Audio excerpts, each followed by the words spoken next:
সুধী দর্শকবৃন্দ, সুধী বন্ধুগণ, আজ আমি আপনাদের সামনে হাজির হয়েছি অনন্ত বিশ্ব বার্তায়।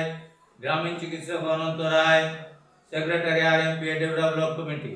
আমি আপনাদের সামনে প্রতিনিয়ত যেভাবে মেডিকেল বুলেটিন থেকে ধারাবাহিক বর্ণনা দিয়ে যাই, আজকেও সেই মেডিকেল বুলেটিন থেকে আপনাদের সামনে দু চারটে কথা তুলে ধরছি। আপনারা বারবার ভাবনা চিন্তা করে দেখবেন, বারবার বিচার বিশ্লেষণ করে দেখবেন আপনাদের জীবনে এগুলো কতখানি প্রয়োজনীয়, এগুলোর গুরুত্ব আপনাদের জীবনে কতখানি। এগুলো আপনাদের জীবনে প্রয়োজনে লাগলে তবে আমার জীবন সার্থক বলে মনে করব।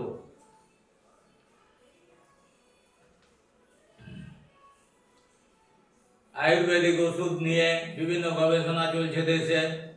বেশিরভাগ আয়ুর্বেদিক ওষুধই হচ্ছে অপ্রয়োজনীয় ওষুধ, এগুলো কোনো প্রয়োজনেই লাগে না।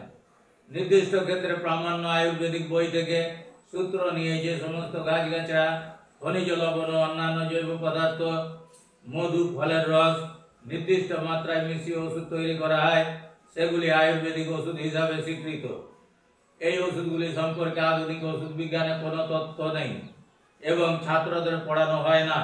আয়ুর্বেদিক শাস্ত্র পড়ানোর ব্যবস্থা আলাদাভাবে যদিও রয়েছে। বর্তমানে ভারতবর্ষে বিভিন্ন কোম্পানি ইচ্ছে মতো গাছগাছড়ার পাতা, ফল, ফুল, শেকড় মিশিয়ে ওষুধ তৈরি করে বাজারে ছাড়ছে, সিস্টন, জেরিফোর্ড ইত্যাদি। আয়ুর্বেদিক ওষুধে কোনো ক্ষতি হয় না, এটা ভুল ধারণা। এই ধারণা মানুষের মগজে ঢুকিয়ে দেওয়া হয় যে আয়ুর্বেদিকে কোনো ক্ষতি হয় না, কিন্তু যে ওষুধ কাজ করে সে ওষুধ ক্ষতিও করে।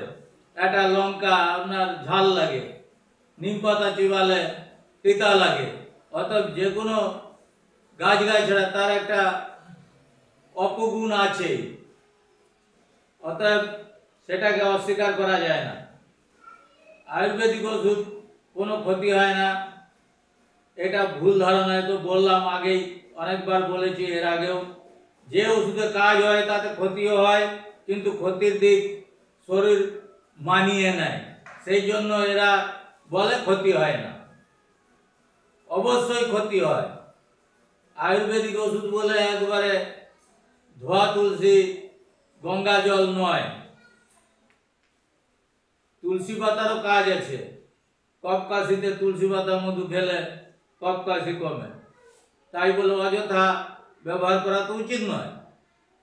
তা এই গাছগাছড়া বিভিন্ন রকম আজকাল রাস্তাঘাটে সব জায়গায় হচ্ছে ওই মগজ ধোলাই করা হচ্ছে যে এগুলি সব শরীরে ভালো কাজ করে, খারাপ কাজ কিছু করে না।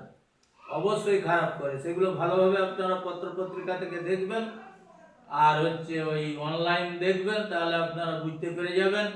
আজকের দুনিয়ায় আর কেউ বোকা নেই যে তাকে বোঝাতে হবে, বুঝিয়ে তার মগজ ধোলাই করতে হবে, এসবের কোনো ব্যাপার নেই।